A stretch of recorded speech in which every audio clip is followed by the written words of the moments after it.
नमस्कार, मैं आरती बख्शी आप सभी का स्वागत करती हूँ राज्य शिक्षा शोध एवं प्रशिक्षण परिषद बिहार पटना में। आज हम क्लास 12th की इकोनॉमिक्स का चैप्टर उपभोक्ता संतुलन के बारे में पढ़ेंगे। बच्चों, उपभोक्ता संतुलन के बारे में जानने से पहले हमें ये जानना ज़रूरी है कि उपभोक्ता क्या होता है या कंज्यूमर। उपभोक्ता को हम इंग्लिश में कंज्यूमर कहते हैं, ठीक है। ये कंज्यूमर होता क्या है? तो बच्चों, कंज्यूमर एक ऐसा आर्थिक एजेंट होता है, एक इकोनॉमिक एजेंट है जो अपनी आवश्यकताओं की पूर्ति के लिए वस्तुओं और सेवाओं का इस्तेमाल या उपभोग करता है, ठीक है। दैनिक जीवन में हमें बहुत सारी चीज़ों की ज़रूरत होती है या आवश्यकता होती है और उस आवश्यकता की संतुष्टि के लिए हम विभिन्न प्रकार की वस्तुओं का उपभोग करते हैं। तो उपभोक्ता एक आर्थिक एजेंट है जो अपनी विभिन्न आवश्यकताओं की पूर्ति के लिए वस्तुओं और सेवाओं का उपभोग करता है। अब प्रश्न उठता है कि उपभोक्ता संतुलन क्या है या कंज्यूमर इक्विलिब्रियम, ये टर्म होता क्या है? यह अर्थशास्त्र का बहुत इम्पॉर्टेंट विषय है माइक्रो इकोनॉमिक्स का। उपभोक्ता संतुलन का मतलब क्या हुआ कि एक उपभोक्ता संतुलन की स्थिति में कब है? तो उपभोक्ता संतुलन की स्थिति में तब होगा जब उसे जो भी वो आवश्यकता कर रहा है, जिस भी वस्तु की उसको आवश्यकता है, उस आवश्यकता पूर्ति के लिए वो जिन भी वस्तुओं और सेवाओं का उपभोग कर रहा है, ठीक है। तो इस उपभोग के द्वारा यदि वो अपनी उपयोगिता को या यूटिलिटी को मैक्सिमम कर लेता है या अधिकतम संतुष्टि प्राप्त कर लेता है जिस बिंदु पे, ठीक है, उस बिंदु पर माना जाता है कि उपभोक्ता संतुलन की स्थिति में है। तो आइए इसकी परिभाषा को हम स्क्रीन पर एक बार देख लेते हैं। तो बच्चों, सबसे पहले हम उपभोक्ता क्या है उसकी डेफिनेशन देखते हैं। उपभोक्ता एक आर्थिक एजेंट होता है जो वस्तुओं और सेवाओं का प्रयोग अपनी आवश्यकता संतुष्टि के लिए करता है। और उपभोक्ता संतुलन क्या है? उपभोक्ता संतुलन की स्थिति में तब होता है जब वह अपनी दी हुई आय से, मतलब जो उसकी इनकम है, जो उसके पास रिसोर्सेज हैं, उससे बाजार मूल्य पर अपनी संतुष्टि को अधिकतम कर लेता है, ठीक है। क्योंकि जिन भी वस्तुओं और सेवाओं को वो खरीदेगा वो उसे बाजार मूल्यों पे मिलेगी, मतलब मार्केट प्राइस पे। तो उस मार्केट प्राइस से वो जिन भी वस्तुओं और सेवाओं को खरीद रहा है उससे मिलने वाली उपयोगिता को अगर वो मैक्सिमाइज कर लेता है, अधिकतम कर लेता है, तो माना जाता है कि उपभोक्ता संतुलन की स्थिति में है। और इस संतुलन की स्थिति में वो परिवर्तन नहीं चाहता है, वो चाहता है कि ये स्थिति बरकरार बनी रहे। तो आइए अब हम बात करते हैं कि जब हम उपभोक्ता या उपभोक्ता संतुलन की बात करते हैं तो हमने एक टर्म का इस्तेमाल किया, उपयोगिता। तो अब हम चर्चा करेंगे कि ये उपयोगिता क्या होती है, ठीक है। हम बात करेंगे कि उपयोगिता है क्या, ठीक है। उपयोगिता यानी कि यूटिलिटी। यूटिलिटी ये क्या है? किसी भी वस्तु या सेवा में अगर किसी आवश्यकता को संतुष्ट करने की जो पावर, जो शक्ति होती है, उसे ही हम यूटिलिटी कहते हैं, ठीक है। Want satisfying power of a commodity is called utility. तो अब ये यूटिलिटी जो होती है इसकी कुछ विशेषताएं हैं, उनके बारे में हम चर्चा करेंगे। आइए स्क्रीन पर देखते हैं इसकी कुछ विशेषताएं। सबसे पहले उपयोगिता की डेफिनेशन देखते हैं। किसी वस्तु में आवश्यकता को संतुष्ट करने की क्षमता उपयोगिता कहलाती है। अब एक एक करके हम इसकी विशेषताओं के बारे में जानेंगे। सबसे पहले उपयोगिता जो है ये एक मनोवैज्ञानिक धारणा है, ठीक है। मनोवैज्ञानिक धारणा का मतलब इसका जो संबंध है वो व्यक्ति के मन से होता है, ठीक है। इसको महसूस किया जा सकता है, इसको छुआ नहीं जा सकता। दूसरा, उपयोगिता व्यक्तिपरक होती है, ठीक है, सब्जेक्टिव है, पर्सन टू पर्सन वेरी करती है। मेरे लिए कोई चीज़ ज़्यादा उपयोगी हो सकती है, सामने वाले के लिए हो सकता है कि वो चीज़ कम उपयोगी हो, ठीक है। तो उपयोगिता कैसी होती है? व्यक्तिपरक होती है। तीसरा, उपयोगिता एक सापेक्ष धारणा है, रिलेटिव कॉन्सेप्ट है, ठीक है। इसका संबंध समय से, परिस्थिति से होता है। मान लीजिए गर्मी के समय में अगर हम जाड़े के कपड़े पहनते हैं, वूलन ड्रेसेस पहनते हैं, तो गर्मी में वो हमारे लिए सूटेबल नहीं है, यानी उसकी उपयोगिता, जाड़े के कपड़ों की या वूलन क्लोथ्स की उपयोगिता समर टाइम्स में नहीं है और समर्स टाइम के क्लॉथ की उपयोगिता विंटर्स में नहीं है। तो उपयोगिता जो होती है वो सापेक्ष धारणा है। अगला, उपयोगिता नैतिक सिद्धांतों से प्रभावित नहीं होती। जब हम अर्थशास्त्र की बात करते हैं, इकोनॉमिक्स की बात कर रहे हैं, तो उपयोगिता जो है वो नैतिक सिद्धांतों से उसका संबंध हम स्थापित नहीं करते। फॉर एग्जाम्पल, शराब और सिगरेट का केस हम लेते हैं। एक शराबी के लिए शराब में उपयोगिता है, ठीक है, हालांकि वो स्वास्थ्य के लिए हानिकारक है। सिमिलरली सिगरेट भी स्वास्थ्य के लिए हानिकारक है, लेकिन जो व्यक्ति स्मोक करता है या जो सिगरेट पीता है, जिसको उसकी आदत है, तो उसके लिए उस प्रोडक्ट में, उस सिगरेट में उपयोगिता है। इसीलिए कहा जाता है कि अर्थशास्त्र में हम उपयोगिता का संबंध नैतिकता या नैतिक सिद्धांतों से नहीं लेते हैं। अगला, उपयोगिता का संबंध प्रत्याशित संतुष्टि से होता है, ठीक है, एक्सपेक्टेड, ठीक है, जिसका हम अनुमान लगा रहे हैं, ऐसी संतुष्टि जिसका हम अनुमान लगाते हैं, ठीक है, एक्चुअल संतुष्टि नहीं। हो सकता है कि हम अनुमान लगा रहे हैं कि हमें किसी पर्टिकुलर कमोडिटी को कंज्यूम करने के टाइम हमको इससे मान लीजिए 10 यूटिल्स के बराबर या फिर मान लीजिए 20 यूटिल्स के बराबर मुझे यूटिलिटी मिलेगी या उपयोगिता इतनी मिलेगी, लेकिन एक्चुअल में जब हम उसका कंजम्पशन करते हैं, उसको हम इस्तेमाल करते हैं, तो हो सकता है कि उससे मिलने वाली यूटिलिटी उससे कम भी मिले, हो सकता है 20 की जगह मुझे 15 ही मिले। तो उपयोगिता का संबंध किससे होता है? अनुमानित संतुष्टि से होता है। एक्चुअल संतुष्टि उससे ज़्यादा भी हो सकती है और उससे कम भी हो सकती है। तो इस तरीके से उपयोगिता क्या है और उपयोगिता की विशेषताओं के बाद जानने के बाद हम बात करते हैं कि जो हमारी उपयोगिता है इसको हम दो भाग में बांट सकते हैं। इसकी धारणा को दो हैं, पहला है आपका सीमांत उपयोगिता और दूसरा है कुल उपयोगिता, ठीक है। सीमांत उपयोगिता जिसे हम मार्जिनल यूटिलिटी भी बोलते हैं, मार्जिनल यूटिलिटी या फिर सीमांत उपयोगिता, और दूसरा है टोटल यूटिलिटी या फिर कुल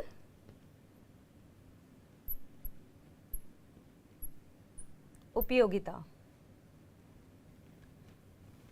ठीक है।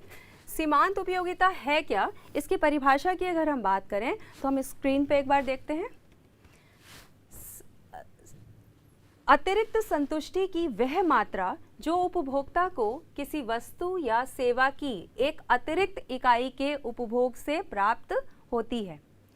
फॉर एग्जाम्पल, अगर हम जो भी कंजम्पशन कर रहे हैं, यूनिट 1, 2, 3, 4, 5, 6, मान लो किसी वस्तु की 6 यूनिट का हम उपभोग कर रहे हैं, ठीक है, उससे मिलने वाली मार्जिनल यूटिलिटी यानी कि सीमांत उपयोगिता कैसी होगी? मान लो पहली यूनिट का उपभोग किया मैंने तो मुझे 40 यूटिल्स के बराबर उपयोगिता प्राप्त होती है, ठीक है। सेकेंड यूनिट का मैंने कंजम्पशन किया, ठीक है, उसी वस्तु की दूसरी इकाई का अगर हम उपभोग कर रहे हैं तो उससे मिलने वाली यूटिलिटी 30 हो जाती है।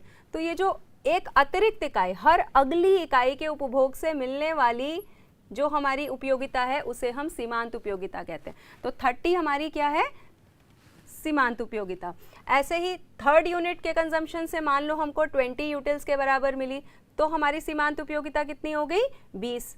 अब चौथी यूनिट के कंजम्पशन से सपोज 10 है, तो आप इस तरीके से देख रहे हैं कि कंजम्पशन जैसे जैसे हम बढ़ाते हैं तो हर अतिरिक्त इकाई से मिलने वाली उपयोगिता को हम सीमांत उपयोगिता कहते हैं, ठीक है।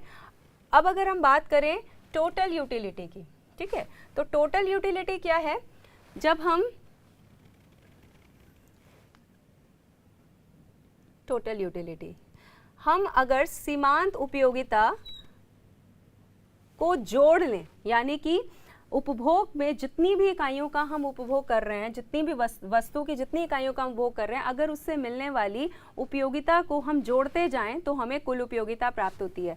जैसे पहले के केस में तो 40 ही है, मान लो दूसरा किया तो 30 मिला, तो 40 + 30 70, फिर तीसरी में 70 + 20 90, फिर फोर्थ हमने लिया तो 90 + 10 100, ठीक है। इस तरीके से ये आपकी टोटल यूटिलिटी हुई। तो अगर फॉर्मूला वाइज हम बात करें कि मार्जिनल यूटिलिटी को हम कैसे कैलकुलेट करेंगे, तो मार्जिनल यूटिलिटी का फॉर्मूला हुआ, मान लीजिए marginal utility of nth unit is equals to total utility of n minus total utility of n minus 1.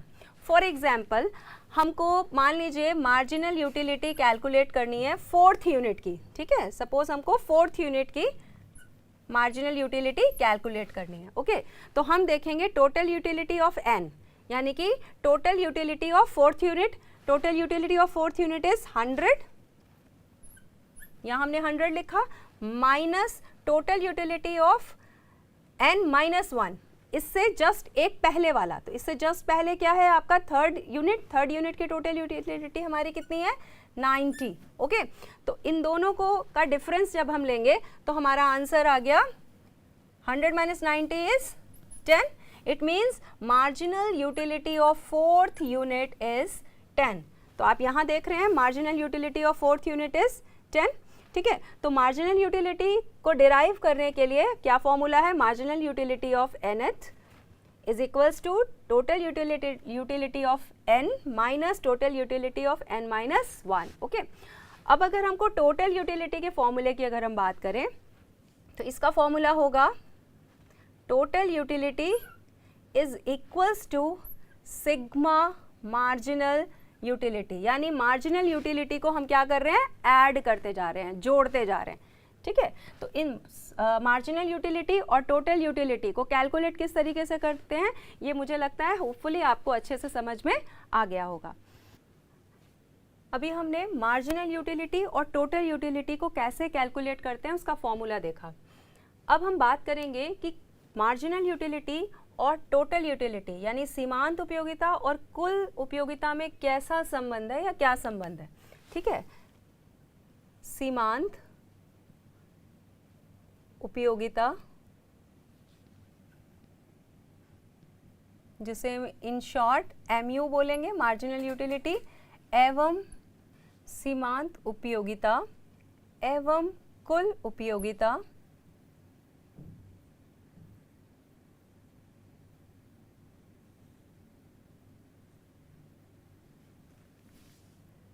में संबंध.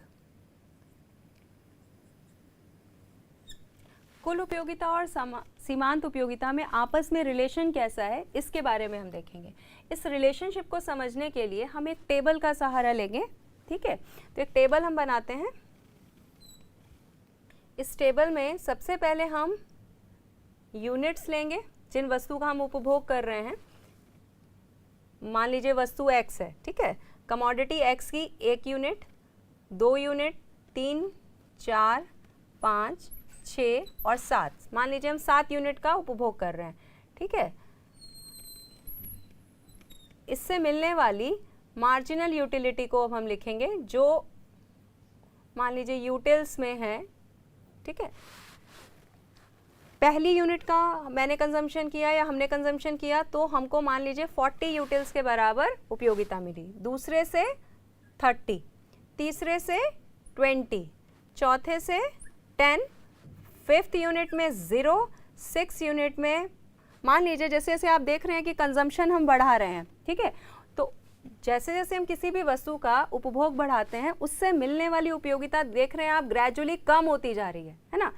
पहली जैसे फॉर इंस्टेंस आपको भूख लगी है बहुत ज़ोर से, ठीक है, तो आप खाना खाने के लिए बैठे हैं, आपको पहली रोटी मिलती है तो निश्चित आपको चूंकि बहुत भूख लगी थी इसलिए पहला जो आप रोटी खाओगे उससे आपको ज़्यादा उपयोगिता मिलेगी. मान लीजिए उससे आपको 40 यूटिल्स के बराबर उपयोगिता मिली. फिर अब आपने दूसरी रोटी खानी शुरू की तो पहली रोटी खाने के बाद कुछ पेट आपका भर चुका है, तो जब आप दूसरी रोटी का उपभोग करेंगे तो आपको कितना 30 यूटिल्स के बराबर उपयोगिता मिली. तीसरी करेंगे तो 20 यूटिल्स के बराबर, ठीक है. चौथी का कर रहे हैं तो 10. आप देख रहे हैं कि ग्रेजुअली इससे मिलने वाली जो उपयोगिता है वो कैसी होती जा रही है, घटती जा रही है, ठीक है. और एक पॉइंट ऐसा आएगा, मान लीजिए 5वीं रोटी है, ये वो सिचुएशन है कि आप इसको खा भी सकते थे नहीं भी खा सकते थे. मान लो किसी ने आपको ज़बरदस्ती बोला नहीं खा लो तो आपने खा ली, तो उससे मिलने वाली यूटिलिटी 0 है, यानी उसकी उपयोगिता शून्य है, आपको इससे किसी तरह का कोई फ़ायदा नहीं हुआ।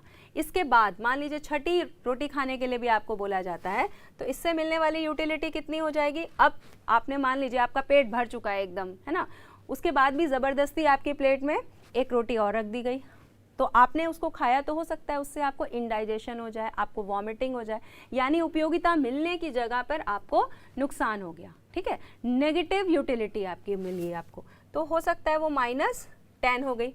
ठीक है, उसके बाद भी अगर कंजम्पशन जारी रहेगा तो ये और घटती जाएगी। ठीक है, तो ये तो टोटल यूटिलिटी की बात हुई।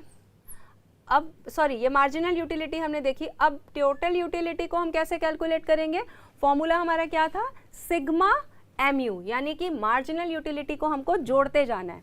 तो पहली यूनिट में तो यहाँ 40 है तो ये 40 ही रह गया, दूसरे में क्या हुआ 40, यहाँ से +30 कितना हो गया आपका 70, देन 70 प्लस थर्ड यूनिट से आपको कितना मिला 20, तो 70 + 20 दैट इज़ 90, फिर 90 + 10 इज़ 100, 100 + 0। अब यहाँ आपको पाँचवीं यूनिट के कंजम्पशन से आपको उपयोगिता 0 मिल रही है, तो इसका मतलब 100 + 0 इज़ 100।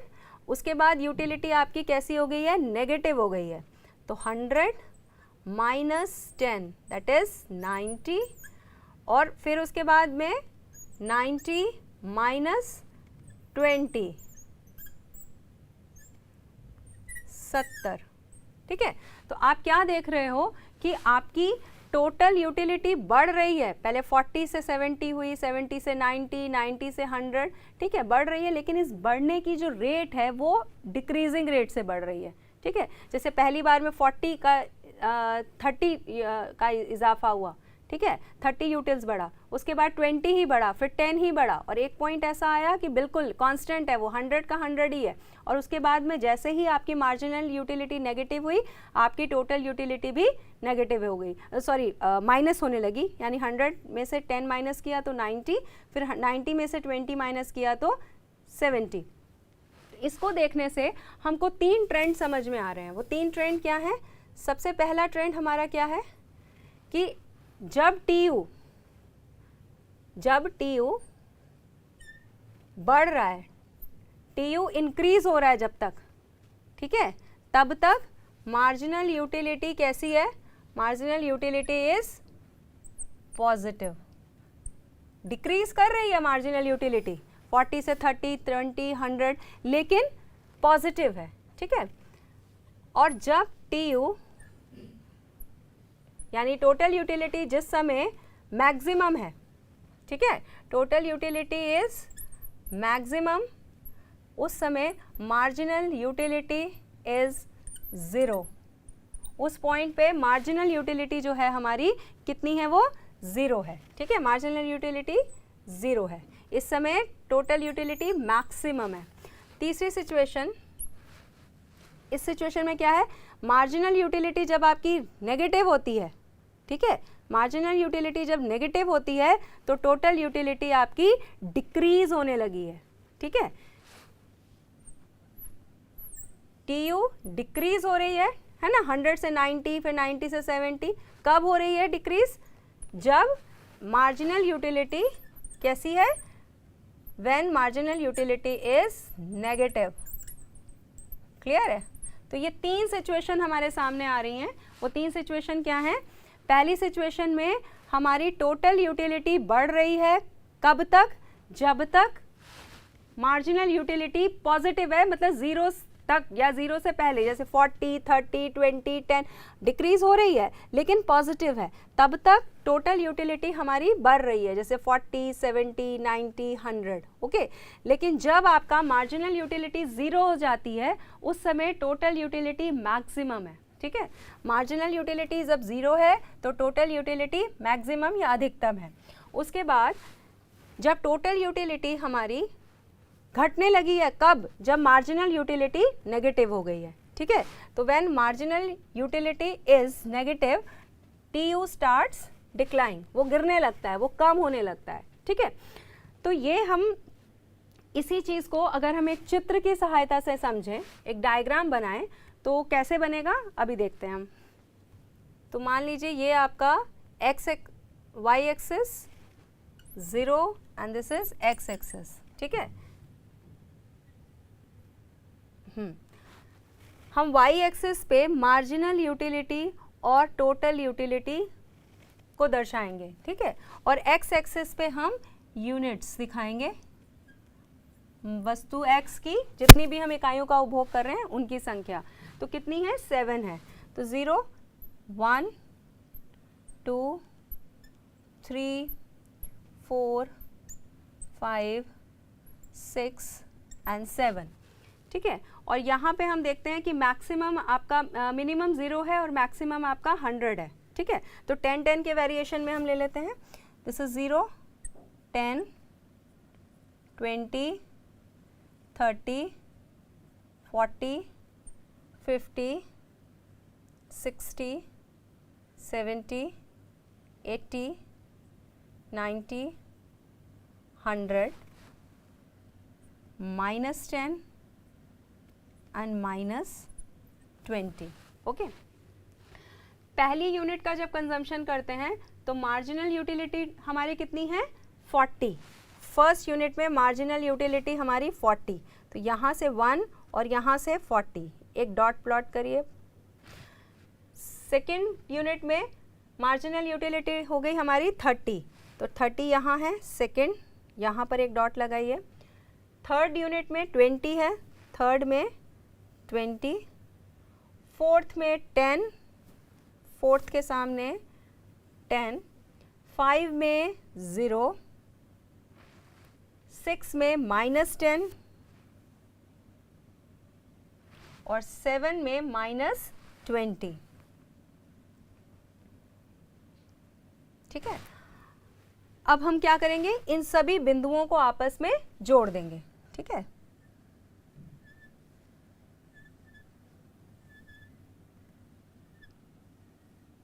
ये आपकी मार्जिनल यूटिलिटी को शो कर रहा है, ठीक है। तो मार्जिनल यूटिलिटी पॉजिटिव, 0 और नेगेटिव तीनों हो सकती है, ठीक है। धनात्मक, 0 और ऋणात्मक तीनों हो सकती है। अब हम टोटल यूटिलिटी या कुल उपयोगिता का वक्र बनाएंगे। पहली यूनिट में 40 यूटिल्स, तो पहले में 40 सेम यही, दूसरे में 70, दूसरे में 70, तीसरे में 90,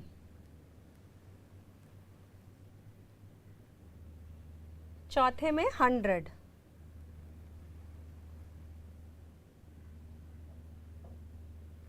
पांचवें में भी 100 ही है,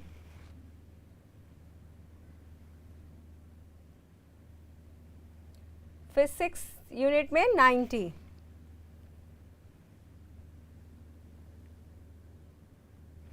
और 7th में 70,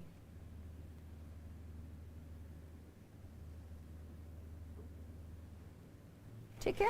अब हम क्या करेंगे? इस टोटल यूटिलिटी के भी सभी बिंदुओं को आपस में मिला देंगे, कुल उपयोगिता के सभी बिंदुओं को आपस में हम जोड़ लेंगे।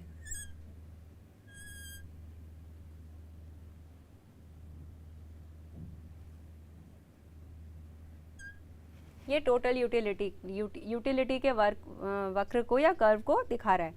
अब आप देखिए कि जब आपका मार्जिनल यूटिलिटी जिस समय 0 है, उस समय टोटल यूटिलिटी मैक्सिमम है, ठीक है, अधिकतम है, ठीक है। तो अगर हम इसको 3 भाग में देख सकते हैं, जो मैंने कंडीशन आपको पहले बताई थी कि जब तक हमारा कुल उपयोगिता जब तक बढ़ रही है तब तक सीमांत उपयोगिता धनात्मक है, घट रही है भले लेकिन धनात्मक है, पॉजिटिव है। जब हमारी सीमांत उपयोगिता 0 हो जाती है, ठीक है, उस समय कुल उपयोगिता अधिकतम है, ठीक है। और जब हमारी सीमांत उपयोगिता ऋणात्मक हो जाती है तो कुल उपयोगिता गिरने लगती है, ठीक है। तो सीमांत उपयोगिता और कुल उपयोगिता के संबंध के बारे में अगर क्वेश्चन आता है कि दोनों यूटिलिटी में क्या आपस में संबंध है, इसे चित्र की सहायता से समझाइए, तो आप इसकी डेफिनेशंस लिखेंगे दोनों की, ये टेबल बनाएंगे और ये कर्व बनाकर इसको एक्सप्लेन करेंगे तीनों कंडीशन लिखकर। ठीक है, अब हम आगे बात करते हैं। तो बच्चों, हमने अभी देखा कि सीमांत उपयोगिता और कुल उपयोगिता में क्या संबंध है। ठीक है, जब सीमांत उपयोगिता 0 होती है, ये ही बिंदु उपभोक्ता की संतुष्टि का बिंदु होता है। ठीक है, जिस समय सीमांत उपयोगिता या मार्जिनल यूटिलिटी 0 है और कुल उपयोगिता अधिकतम है, तो ये बिंदु उपभोक्ता की संतुष्टि का बिंदु कहलाता है। ठीक है, अब हम बात करें तो यूटिलिटी को या उपयोगिता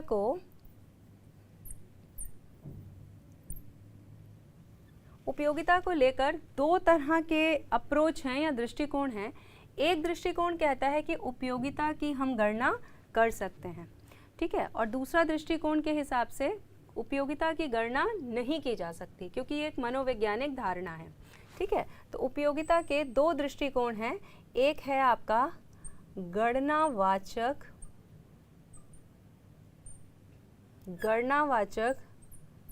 दृष्टिकोण, ठीक है, और दूसरा है क्रमवाचक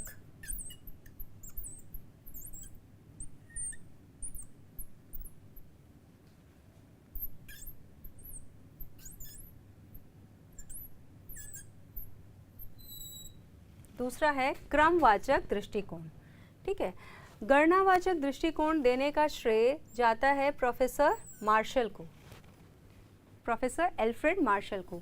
उन्होंने कहा कि उपयोगिता को हम माप सकते हैं। ठीक है, और मापने के लिए जिस इकाई का इन्होंने इस्तेमाल किया उसे उन्होंने यूटिल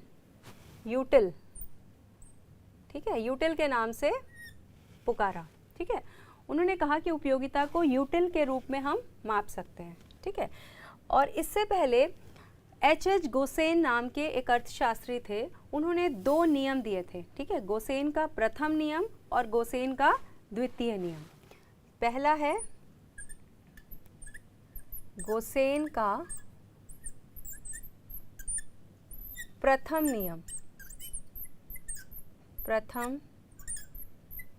नियम, जिसे हम घटती सीमांत उपयोगिता का नियम भी कहते हैं। ठीक है, इस गोसेन के नियम को हम किस दूसरे नाम से जानते हैं, या फिर उपयोगिता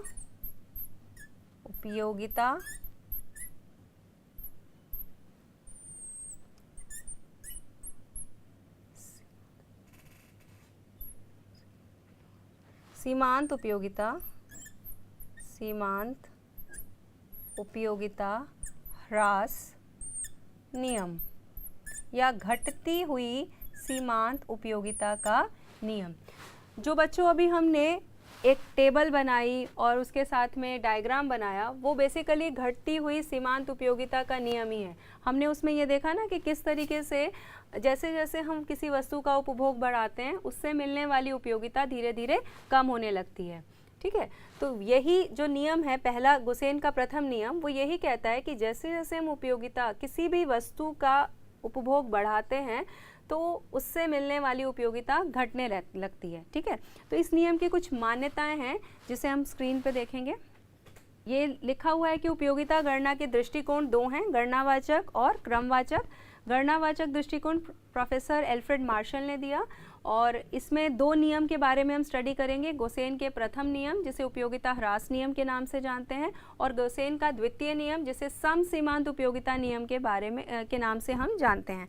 अभी हम चूंकि घटती हुई सीमांत उपयोगिता नियम के बारे में अभी पढ़ चुके हैं, इसलिए इसकी मान्यताओं को हम जल्दी से देख लेते हैं। आइए, आपकी स्क्रीन पर इसकी मान्यताएं हैं।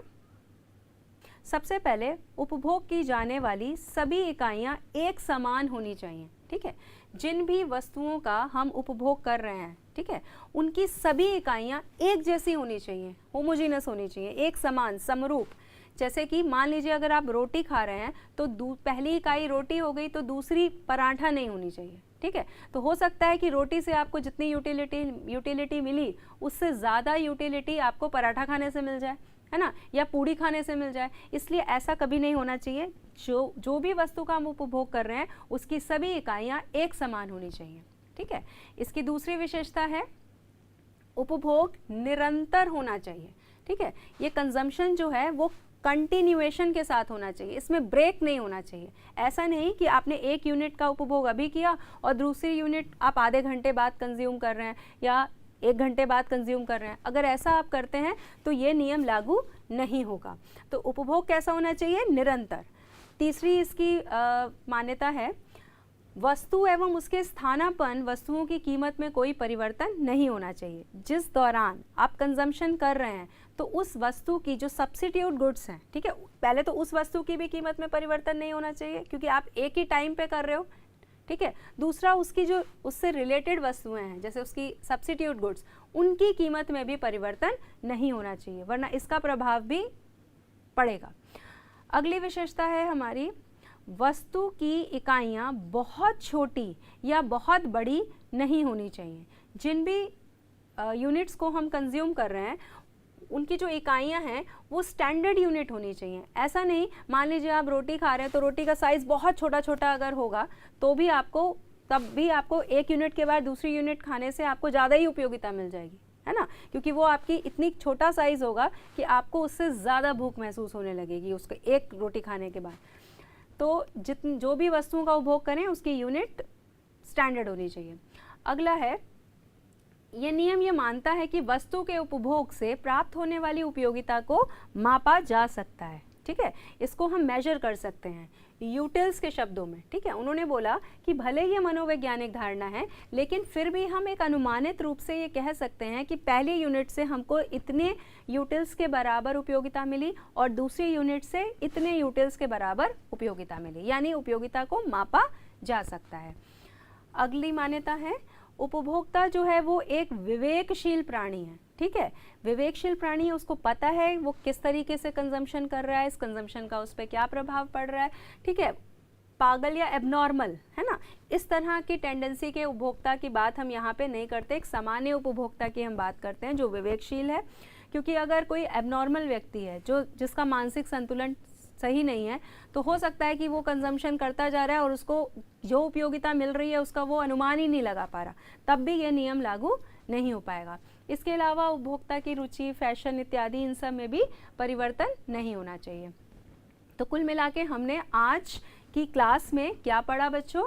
हमने ये जाना कि उपभोक्ता क्या होता है, उपभोक्ता संतुलन क्या होता है और उपयोगिता के बारे में डिटेल में स्टडी किया, ठीक है, कि उपयोगिता क्या होती है, ठीक है।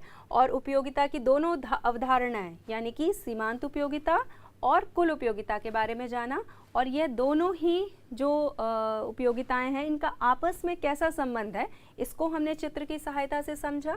इसके अलावा गोसेन के प्रथम नियम या सीमांत उपयोगिता ह्रास नियम के बारे में हमने स्टडी किया।